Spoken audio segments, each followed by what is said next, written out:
Slips ఉంది, డబ్బులు వెళ్ళిపోయినాయి, మళ్ళీ ఇది డబల్ ఇస్తాను. ఇప్పుడు రేపు హెచ్ఆర్డీఏల అకౌంట్లో పడిన తర్వాత డబ్బులు ఈఎంఐకి వెళ్తాయి. రేపు ఎంప్లాయీస్ అందరి దగ్గర నుంచి ఎన్నికి వస్తాయా? ఎట్లా ఇస్తారు వాళ్ళు?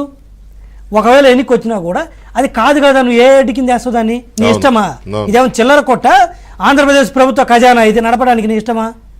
అంటే ఏది చేతగా వీళ్ళకి పోతే చేత కాకపోతే ఒప్పుకుంటారా, కడతారా అంటే ఇటు అడ్డగోలు జీవాలా? ఏమైనా కామన్ సెన్స్ ఉందా?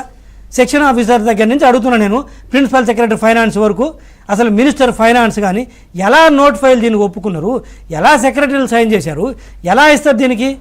మీకు చేతనైతే ఆ బ్యాంకర్తో మాట్లాడుకొని మారటోరియం తీసుకోవటమో, లేకపోతే మొత్తం కాదు 2000 కోట్లు ఒకేసారి కట్టలేకపోతే ఇది కొంత అమౌంట్ పార్షియల్ పేమెంట్ చేయండి.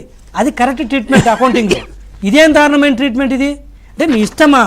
ఆయన ముఖ్యమంత్రి గారు ఎలా చెబుతాడు, మినిస్టర్ ఎట్లా ఒప్పుకుంటాడు, ప్రిన్సిపల్ సెక్రటరీ ఫైనాన్స్ ఎట్లా ఒప్పుకుంటాడు, మిగతా సెక్రటరీలు ఎలా ఒప్పుకున్నారు? వాము అసలు చూడ వెంకటకృష్ణ గారు ఇంత దారుణాలు అసలు దారుణం కాదండి, క్రైమ్ అండి అది. సరిగ్గా తగులుకుంటే గవర్నమెంట్ ఒక క్షణం కూడా కూర్చోడానికి చెప్పాడు ఇందాక సార్ చెప్పింది కరెక్ట్, ఊరక పోదు అన్నట్టుగా. ఆయన బయట ఉన్నప్పుడు ఎత్తపోయారు ఆఫీసర్స్ని, జైల్లో పడేశారు.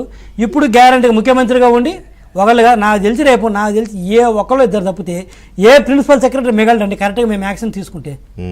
ఏ ప్రిన్సిపల్ సెక్రటరీ మిగలడు అప్ టు సెక్షన్ ఆఫీసర్ వరకు. ఎవరు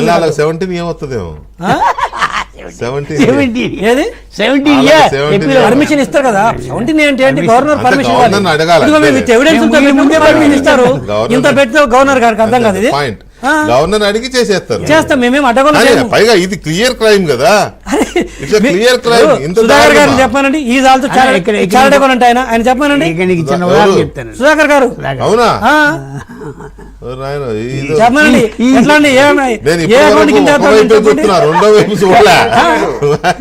చెప్పానండి, ఏ అకౌంట్ కింద వేద్దాం దీన్ని, ఏ ఎక్స్పెండిచర్ కింద. ఒక చిన్న దీంట్లో విషయం ఏంటంటే, ఎందుకు ప్రభుత్వం ఈ స్థాయికి వచ్చింది, అసలు ప్రభుత్వం యొక్క ఆర్థిక